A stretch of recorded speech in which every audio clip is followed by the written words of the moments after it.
It all starts with a quiet evening by the pool. A man and a woman, Cindy and Brad, relax after work. They're both lifeguards and clearly more than just co-workers. Instead of heading home, they cozy up on top of the water slide, wrapped in flirtation and summer heat. But that warmth turns cold in an instant. Out of the shadows, a figure appears, machete in hand, and the couple's night ends in a brutal bloodbath. Fast forward to the graduating class of 2018 from Valley Hills High. The students are buzzing with excitement as they prepare for one last hurrah, 3 days at the legendary water park, Wet Valley. The brain behind the idea? Alice, a former Valley Hills student herself. Everyone's hyped for the slides, the swims, and one last party before life kicks in. Enter Josh, our main guy. Along with his buddies Chad and Slim, they've got their own high school band, the Blades. They're set to perform during the event.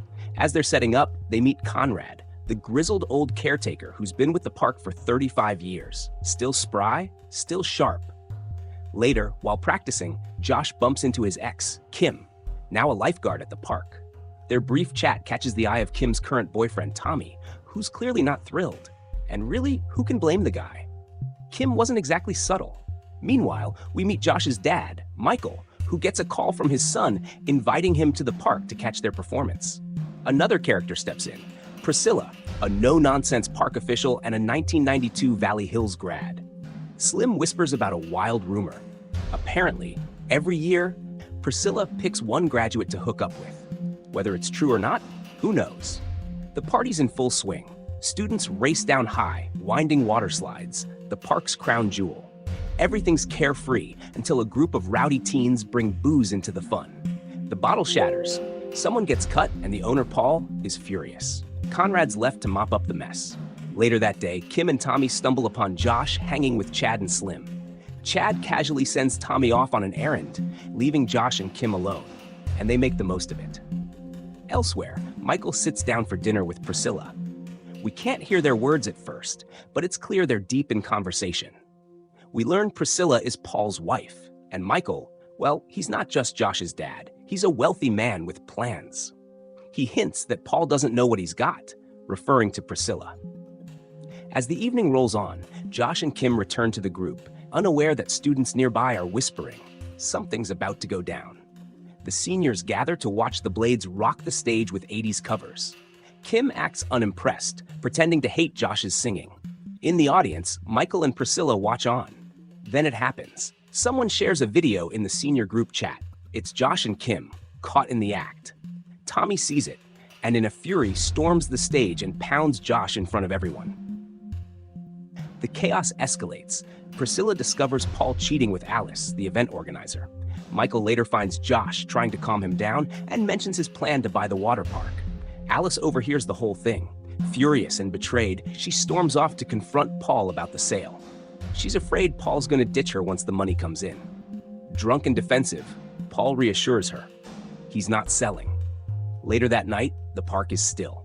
Everyone's asleep. Except someone sneaking into the slides, installing a deadly trap. Giant metal blades hidden in the tunnel, positioned in a terrifying X. The next morning, Michael is out walking the grounds, unaware he's being stalked. Suddenly, he's shot in the leg and dragged to a shed. Inside, the long-dead bodies of Cindy and Brad. Back on the surface, Tommy's world crumbles. He's fired. Kim dumps him. As he sulks, Conrad approaches, telling him to let it go. Kim's moved on. But Tommy still holds on, heartbroken. Meanwhile, Conrad flips the switch to start the slide's water flow, and no one realizes what horror lies within. While the pumps roar to life, Priscilla is off hooking up with Slim. The rest of the students gather for a slide competition, drawn in by the $500 prize. Josh, Chad, and Slim plan to team up, but Slim is nowhere to be found. Tommy shows up, claiming he's now a guest, not staff, and wants to compete. The students reject him. With Slim still missing, Josh and Chad ask Kim to join their team. Tommy loiters and notices something off, a strange water trail and shredded slide material. He realizes someone sabotaged a slide, but no one listens. Everyone thinks he's just bitter and annoying after last night's drama. With the race about to begin, Conrad relaxes poolside, while Priscilla handles things at the top. Tommy frantically tries to warn everyone, even Paul and Priscilla, but no one takes him seriously. The countdown begins. One angry student shoves Tommy down the very slide he tried to warn them about.